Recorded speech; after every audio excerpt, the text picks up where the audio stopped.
Hello, good morning. Welcome to the channel. Today is 6th of October 2021. पहले global markets देख लेते हैं starting with US market. US market कल एक strong close दिया जहां पे हमने देखा Dow Jones more than 300 points ऊपर हुए हैं, lead by the technology stocks. जो रिवर्सल हो गया, परसों दिन हमने एक बिग सेल ऑफ देखा जहां पे आईटी स्टॉक्स ने बहुत बुरी तरीके से पीटे थे और कल उसने रिबाउंड दिखाया और IT it was led by the IT stocks. So एक बाउंस बैक जैसे आप कह सकते हो इस यूएस मार्केट के एक्शन को।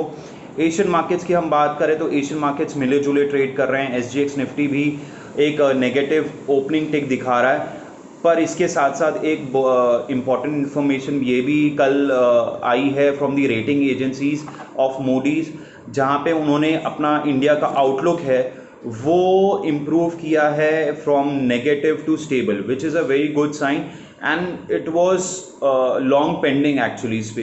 बट उन्होंने रेटिंग नहीं चेंज की है, रेटिंग उन्होंने मेंटेन करा हुआ है, but outlook from negative to stable हुआ है। इसके आगे वो स्टेबल से पॉजिटिव कर सकते हैं एंड देन फिर आप रेटिंग भी बढ़ा सकते हो या तो outlook from stable to positive कर सकते हो। उनका कहना है कि जितना भी इन्होंने इंडियन इकोनॉमी का जो रेजिलियंस है, जो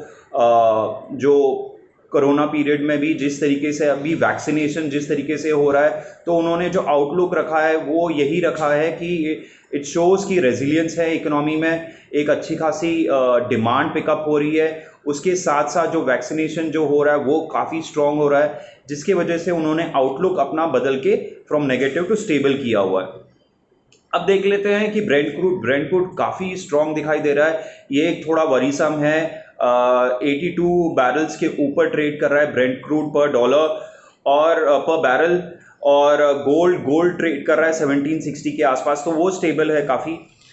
रुपी 73.44 के आसपास ट्रेड कर रहा है। और कल एफ का हम फ्लो देखें तो एफ ने कल बिकवाली की है 1915 करोड़ की, और डी ने खरीदारी की है 1868 करोड़ की।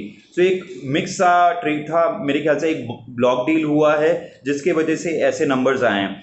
10 ईयर जी से की हम बात करें तो 6.25 है, तो काफ़ी स्टिकी है because of the inflation worry, और वो फैक्टर इन कर रहा है कि ब्रेंट क्रूड जिस तरीके से बढ़ रहा है, तो इसके वजह से हम डेट मार्केट में भी उसका असर देख रहे हैं। आज से आरबीआई की एमपीसी 3 डे की मीट शुरू हुई है, आज से होगी, और फ्राइडे के दिन हम देखेंगे मिनट्स ऑफ द मीटिंग जहां पे मॉनेटरी पॉलिसी अनाउंस होगा फ्रॉम द आरबीआई। सो ये इंपॉर्टेंट रहेगा, उनकी कमेंट्री कैसे रहती है वो हमने देखना ज़रूरी है।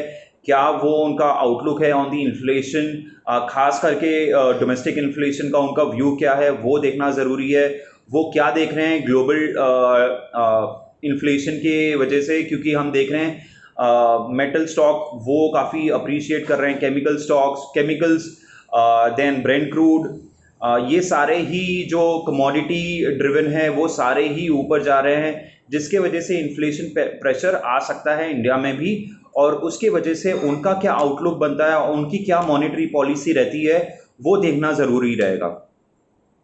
इसके साथ साथ अब निफ्टी की बात करें तो निफ्टी का एक इम्पॉर्टेंट सपोर्ट अब जो बनेगा आज के दिन के लिए वो 17,750, और रेजिस्टेंस होगा जो नियर टर्म हाई था हमारा 17,950।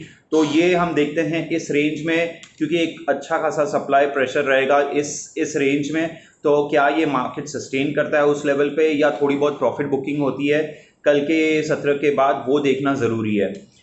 स्टॉक्स की हम बात करें तो स्टार्ट करते हैं। मैं एक स्टॉक के बारे में बात करूंगा जो कि मैंने काफ़ी ज़्यादा डिस्कस नहीं किया, बट एक दो बार मैंने व्हाट्सएप मेंशन में किया हुआ है। जो अनलिस्टेड स्पेस में था, जब नज़ारा टेक्नोलॉजी लिस्ट हुआ था तभी हमने मेंशन किया था ये अच्छा खासा स्टॉक है और इसका गेमिंग पोटेंशियल इंडिया में काफ़ी नेसेंट स्टेज पे है, तो इसमें आउटलुक बहुत बड़ा है। कल इन्होंने पीवीआर के साथ टाई अप किया फॉर द गेमिंग बिजनेस। आज वो एक मीटिंग है जहाँ पे वो फंड रेजिंग की बात करेंगे, and their view is clear. जहाँ पे भी वो फंड रेज करते हैं, it is only to buy certain stake in the other company so that उनकी उनकी value of the company can improve. So अपना मार्केट शेयर बढ़ाना चाहते हैं, not in just in India but they have the share in US, European markets, Middle East, Far East में उनका काफ़ी अच्छा प्रेजेंस है in the gaming side. So Nazara एक टेक्नोलॉजी है जो कि 2500 पे आ चुका है। We recommended to our clients around 1400-1500 के आसपास, वहाँ से ऑलमोस्ट 60-70% जंप हो चुका है। तो इसमें अगर हम गेमिंग का पूरा साइकिल हमें कैप्चर करना है तो हम बहुत ही नेसेंट स्टेज पे at this point of time.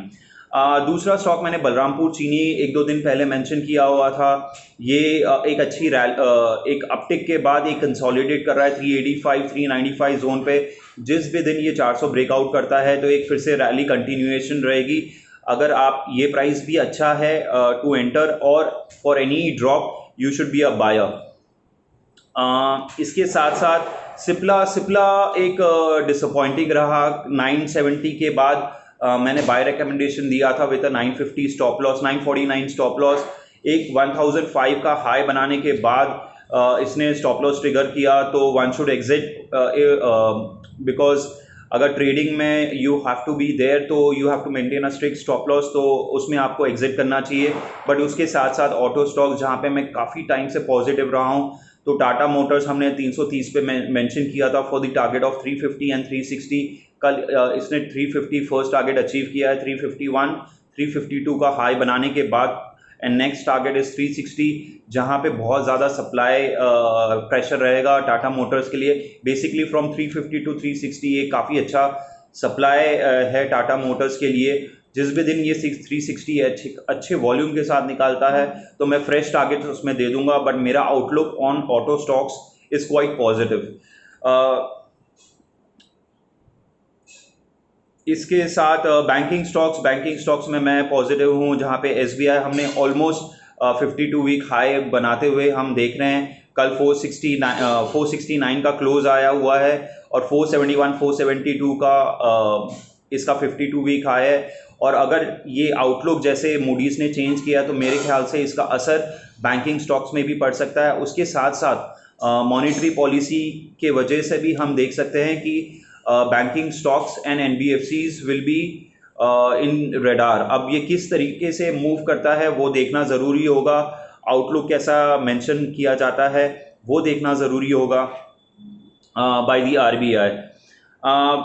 Auto stocks जैसे मैंने कहा, Bajaj auto, Tata motors, these are the few stocks which I like. Dilip Buildcon ये मैंने 520 पे मेंशन किया था, 600 टारगेट अचीव हो चुका है। तो ऑलमोस्ट लाइक 15 to 18% का जंप हमने देखा है दिलीप बिल्डकॉन। ये 615 620 का एक थोड़ा बहुत रेजिस्टेंस है, इसकी वजह से मैंने 600 का टारगेट मेंशन किया था।